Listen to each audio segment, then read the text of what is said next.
তো আজকে আমরা চলে এসেছি মানিকপুরা শ্রী শ্রী শ্যামাকালীর মন্দিরে ভোগ দিতে।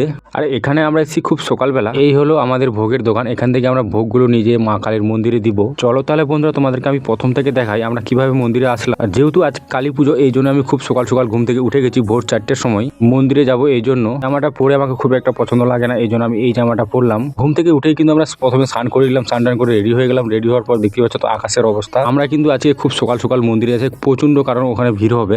এই জামাটা পরে আমাকে খুব একটা ভালো লাগে না, যেহেতু আমার যেতেই হবে তার জন্য এই জামাটা পরেই আমি যাচ্ছি। ফাইনালি আমরা বাড়ি থেকে বেরিয়ে পড়লাম, তোমরা সেটা বুঝতেই পারছো। ফাইনালি আমাদের লোকেশনে আমরা পৌঁছে গেলাম। আমরা গ্যারেজে গাড়িটা রেখে দিলাম। এই হলো আমার লাল গাড়ি। গ্যারেজে রাখা মাত্র আমার হাতের একটা টিকিট ধরে দিল। আমিও টিকিটটা নিজের কাছে রেখে দিয়ে সামনের দিকে চলে যাচ্ছি মন্দিরের দিকে। আর জানি না ওখানে কত ভিড় হবে, তাড়াতাড়ি করে আমরা যাচ্ছি। আর এই দেখো আমাদের মানিকপুরা শ্যামাকালীর মন্দিরের সামনের দিকটা, রাস্তার দুধারেই কিন্তু খাওয়ার দোকান বসেছে। তাহলে তোমরা বুঝতেই পারছো তাহলে মেলার দিকে কত ভিড় হবে। মন্দিরে প্রবেশ করতেই কিন্তু আমরা প্রথমত চলে আসলাম একটা ভোগের দোকানে। তোমরা দেখতেই পাচ্ছ এখান থেকে আমরা ভোগগুলো নিয়ে নিবো, নিয়ে কিন্তু আর মন্দিরে ঢুকবো। আর এখানে কিন্তু প্রচুর ভোগের দোকান। ভোগ নিয়ে আমরা কিন্তু মন্দিরে প্রবেশ করে দিয়েছি, তোমরা সেটা বুঝতেই পারছো, দেখতেও পারছো। আর মন্দিরে প্রবেশ করা মাত্র কিন্তু মায়ের মন্দিরে ভোগটা দিয়ে দিলাম প্রথম।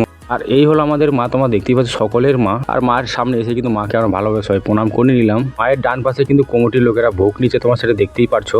বাম পাশেও একই অবস্থা, সেখান থেকেও মায়ের ভোগ নিচ্ছে।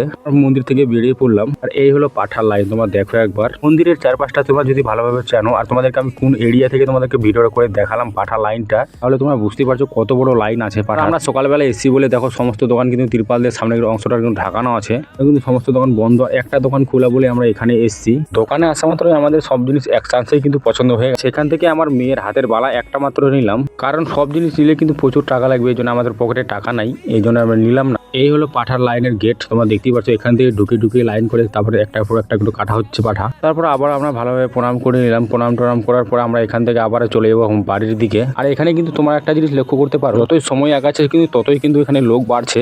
তাহলে তোমরা বুঝতেই পারছো মায়ের কতগুলো ভক্ত আছে। যেহেতু আমরা এখানে খুব সকাল সকালে এসেছি মন্দিরে, এখন বাজে ঘড়িতে 10টা, এই জন্য আমরা একটা খাবার দোকানে ঢুকে গেলাম খেতে, তোমরা দেখতেই পারছো।